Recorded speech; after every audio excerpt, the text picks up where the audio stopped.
What's going on, guys? Welcome back to NolanTCG, and we are back here for another introduction. And this week, or this month, I guess, is an introduction to Brave. So Brave in the OCG at the moment is pretty much just getting splashed into any deck that will take it. So I've decided to look at 3 different lists that we could definitely be applying to the TCG when it comes over. We're doing a Brave Phantom Knight list, we're going to be doing a Brave Eldritch list, and a Brave Prankids list. Overall, the engine itself is really, really good.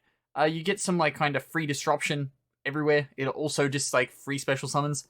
It does place one big restriction on you, that you can't activate monster effects except special summon monsters. Yeah, huge restriction. We will go through all the effects first, and then we'll get into some deck profiles. But as always, before we do get started, please remember to drop down below and hit that subscribe button if you are new here, because we are always happy to have new people on the channel. And let's get on into this introduction too. Okay, so starting us off, we of course have the main monster for the deck. So this is our Aquamancer of the Sanctuary. I guess it's the main monster, but realistically, the token is the main monster. Everything else just kind of supports. So Aquamancer of the Sanctuary is, if you control Brave token, you can special summon this card from your hand. You can banish this card from your hand or graveyard to add 1 Rites of Aramisa from your deck to your deck or graveyard to your hand. That is of course the very good spell card. And then, if you control a Brave token, you can place 1 field spell that specifically lists Brave token in its text from your deck to the face-up field spell zone. You don't really play the field spell. The field spell is not very good, so you can just completely ignore that. You're simply using this for consistency to get to your Rite of Aramisa, which of course generates your Brave token.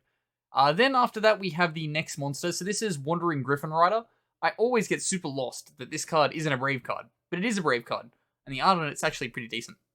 So, Wandering Griffin Rider is effectively your negation. So, during the main phase, if you control no monsters, or you control Brave token, you can special summon this card from your hand. That is a quick effect during the main phase.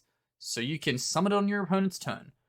When a card or effect is activated while you control Brave token, quick effect, you can shuffle this card into the deck. If you do, negate the activation, and if you do, destroy that card. You can only use each effect of Wandering Griffin Rider once per turn.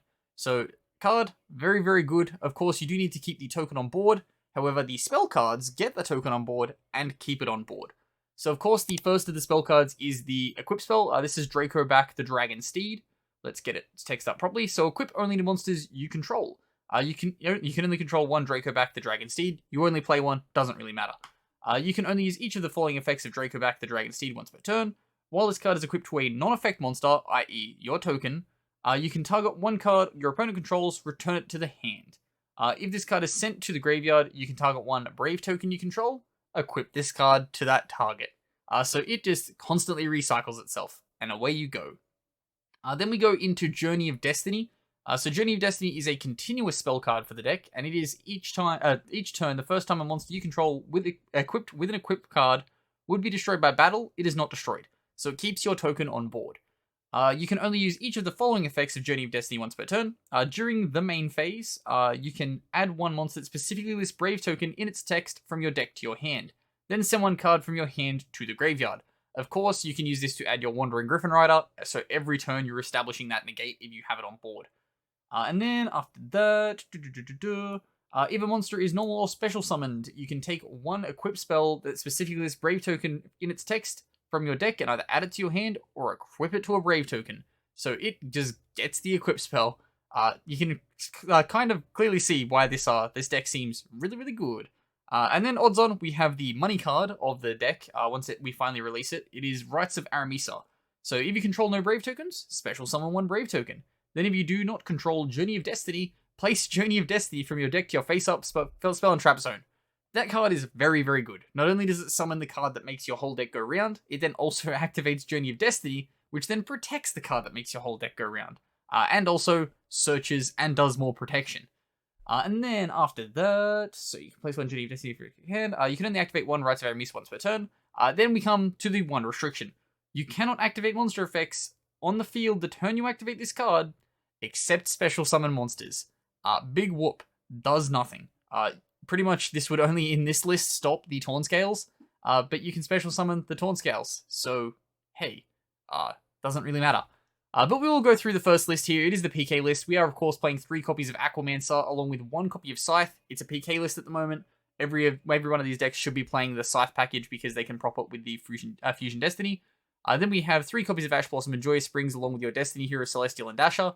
2 copies of Primal Being, Nibiru the Primal Being. The reason why I've effectively gone for this is because we do have Crossout Designator in the deck. Nibiru is going to be ripping a lot of these decks to shreds, same with Ash Blossom, so we do want to be playing those crossouts for those situations. Then for our PK line, we've got the 1 Ancient Cloak, 1 Ragged Gloves, 3 Boots, and 3 Torn Scales, along with the Wandering Griffin Rider to round out the monster lineup. For the spells, we do have 1 copy of Call by the Grave with the 3 copies of Crossout Designator, 1 copy of Draco back, 1 Foolish Burial, 2 Forbidden Droplets, and the 3 Fusion Destiny. Then we of course have the 1 Journey of Destiny, 1 Reinforcements of the Army, and 3 copies of Rites of Aramisa. Then for our trap cards, we have the 2 copies of Fogblade, 1 copy of Phantom Knight's Wing, and 1 copy of Shade Brigandine.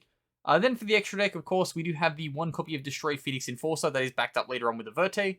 Our Xyz line is effectively a Zeus package with extensions, so we've got the 1 Zeus, 1 Downed, 1 Levier the Sea Dragon, and 1 Break Sword.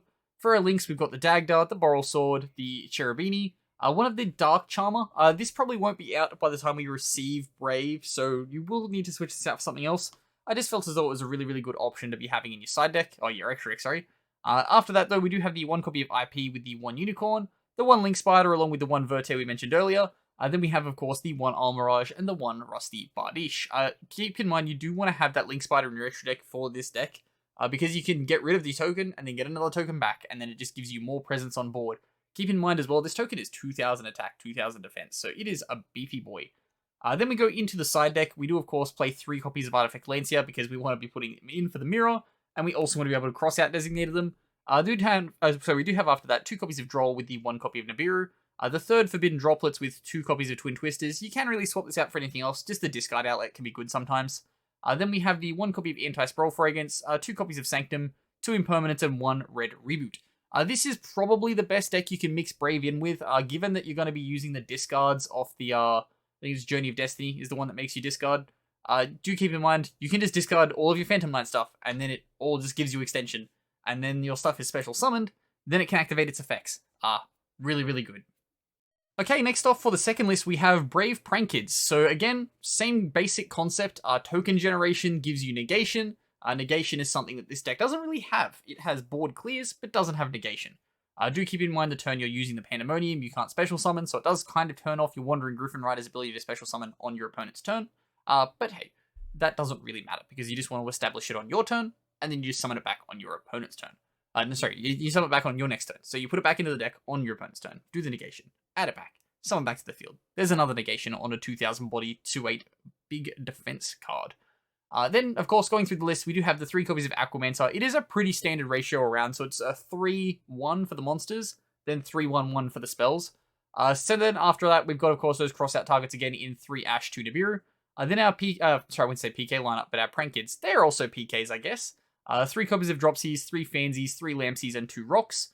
Then for our spell lineup, we've got the 1 Call by the Grave with those 3 crossouts, the 1 Draco back, 3 copies of Forbidden Droplets with the 1 Journey of Destiny, just 2 copies of Prankids Pandemonium with the 3 copies of Prankids Place, 1 copy of Prankids Pranks with the 3 Rites of Aramisa, the 1 Terraforming, and the 1 Thunder Dragon Fusion to reset your board state.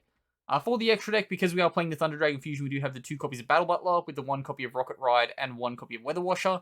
For our OTKs, we've got the 1 Boral Sword with the Phoenix and the Unicorn.